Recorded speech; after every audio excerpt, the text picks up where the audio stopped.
Hey broadcast team, I wanted to share with you a quick video of some examples from our broadcast that demonstrate exactly the type of shots that we're looking for when it comes to our 5 and 6 Onstage cameras. This first shot is going from a chorus into a bridge, and there's a big drum build in the middle. And that is your most important shot if you are on camera 5. So it's crucial if you're on camera 5 that you know when these big drum builds are coming, because the director is almost always going to want to go to you to capture like that really big energetic moment. This is the shot that we're looking for. I'm just going to keep playing it over and over again so you can take a look at it. You'll notice that at the beginning he's getting louder and louder as he's hitting the drums in unison. That's like a really classic drum build. They don't all look like that, but a lot of them do. So if you see the drummer banging away at those drums like that, you got to make sure that you're in position, that you're ready to capture that. And if you know that there's like a big, exciting drum moment coming, you definitely need to be there on camera 5. Now take a look at the framing of this shot too. You'll notice how the entire drum set is in the shot. The full drummer is in the shot. And that's a good practice to get in for a big, exciting moment when there's high energy. Bigger shots are better at catching big energy. And you'll also notice that if we pull up our rule of thirds grid, the drummer, his head is right at that top right intersection and his body is along that right vertical guideline. That's a good framing shot. We don't want to just put people in the middle. We want to try and get the most interesting place of focus, and if it's somebody's body, it's going to be their face, to get them in one of those 4 intersections around the center square. And the last thing I want you to notice is the camera movement. So the camera operator here is moving back and forth. They're not taking steps, but what they're doing is they're swaying from side to side with a wide stance, and they're moving the subject, keeping them in frame, but moving around their subject, and that can add a lot of excitement to the shot as well. Now let's check out a different build in a different song. And this is going from a bridge to a bridge, but you can hear the drummer building in the background. And as they get louder and louder and louder, the director's not going to go to the drums just yet, because they want to catch that very end shot right there during the most exciting part of the build as they go into the next chorus. And you'll notice this is from actually the other side of the stage. This is from the camera 6 position, because we only had one camera on stage this week. But all the same principles apply.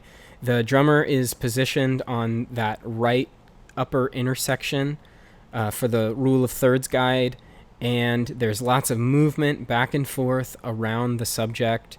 And also they have some really nice things in the foreground here with the piano and the microphone there that add another layer of depth for the shot. So those are builds, and those are the most important shots that you're going to get, but you also want to capture just normal, regular, fun drum moments as well. This clip here is just in the middle of a chorus, but it's a high energy point in the song. The drums are doing a cool little riff. He's moving around a lot. He's having fun, and those are the other things that we want to capture. In this next shot, I would have liked to see the drummer a little bit more in that left rule of thirds guideline. But I really like what they do here, because I think the movement is good. I think the framing, like the fact that all of the drums are in there are good. And I really like the fact that he's going back and forth between the singers, and it's giving you that bigger context of what's happening on stage.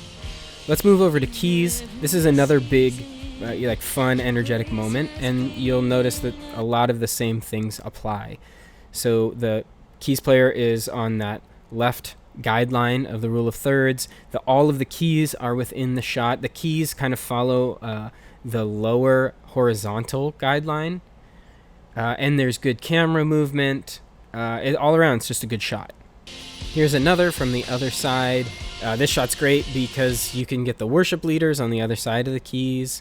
There's lots of energy. The framing is good. The movement is good. In this shot, it's during a quiet, more worshipful moment in the song, but this is a great shot because you've got the keys player is singing along, you've got the bassist in the background singing along. You can see this nice line from right to left of all the musicians. The framing could be a little bit better with having the keys player slightly more to the left, closer to that guideline, but still a good shot. Here's an example for the electric guitar. This is a good shot. It's framed properly. It's got enough context. It's got good movement. And most importantly, it's at the right time. This is during an instrumental where the guitarist is prominent, where the guitarist is taking over the musical lead. So this is a really important shot to get, and the only reason that the camera operator knows to get this shot at this time is because they've prepared beforehand and they know the song well enough. They know this moment is coming. So that is your primary responsibility for an onstage camera, to get those drum builds, to get those fills, those exciting moments, to get the intros and instrumentals that are happening with the keys and the electric. When the band is giving you lots of energy, it's your responsibility to get that first and foremost. Then there's also secondary shots that you're not going to get as often, but they're still important shots to be on the lookout for and to capture. So here's an example of what that looks like, where the song it's a moment where the chords are pretty simple, the band isn't doing anything particularly exciting or interesting, but it's a very worshipful moment, and so this camera op has decided to focus in on the back of the worship leader, and this is a great shot because she's framed properly. Her head is right around that top right intersection of the rule of thirds. They're between the keys and the electric guitarist is giving this nice out of focus foreground, and then there's just good movement. It's not crazy, but it's just enough movement tracking the worship leader.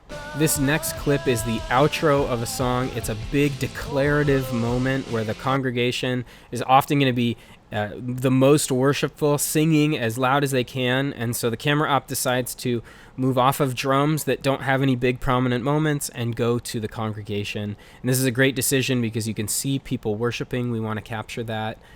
And so to accomplish that, they set up this shot with the worship leader as the subject, and they've got their head on the bottom right intersection, and they kind of move it over to the bottom left intersection. So to wrap this video up, I want to show you one longer clip to kind of put all of this in context and talk through what's happening in the song, what the director's doing, and what the camera ops are doing in order to give the director the best options to make decisions in the moment. This is Let the Church Say. This is the very beginning of the song, and it's very vocal heavy at the beginning. So the camera 5 operator right now has actually got their camera on the worship leader because the drums aren't doing anything special, and this is a very vocal heavy moment. And so in just a second, we'll see them cut to it here, and it's just a different kind of shot for the director to choose from. And then they're going to cut back to these other shots of the worship leader as we get into the chorus here, right? So the band is kicked in now, and so now they're back on drums, getting the shot of the drums, good movement, nice framing. Same with the keys, good framing over to the worship leader. We go back to the worship leader, and there's just enough time here for the director to go back to the drums for just a second before they go back to the worship leader. And so during this instrumental part, the camera 6 operator is in position, ready to go, so the director can cut to this shot here. And so for this next part, there's actually really great anticipation from the director and from the camera 5 operator, because they cut to the drums towards the end of it, expecting and anticipating this fill right here, which is just great anticipation, great planning. Let's skip ahead to the song. This is towards the end of the rap, and this is another great moment of anticipation, going from the worship leader to this drum fill right there, and then back to the worship leader again. This next shot from camera 6 is just kind of a break from the worship leader, but this is the end of the rap into the final chorus, and there are really no more surprises left. It's just the congregation singing amen together, and so it's a very worship leader congregational moment. And so camera 6 has gone to the worship leaders, to the congregation, to capture that. Camera 5 does the same. Right here, they're do a nice little pan over with the worship leader, and then we go into this a cappella moment, and the camera 6 operator immediately recognizes that and goes to their best shot of the congregation that they've got, and they do a nice little pan over. And whether they knew that this was coming or they just noticed in the moment, it's really good awareness from them to move over and to get the congregation when the congregation is having that prominent moment. I hope that helps you understand what types of shots we're looking for from our onstage cameras and also how to frame them properly. If you have any questions, comments, please post them in our video crew Slack. Thanks.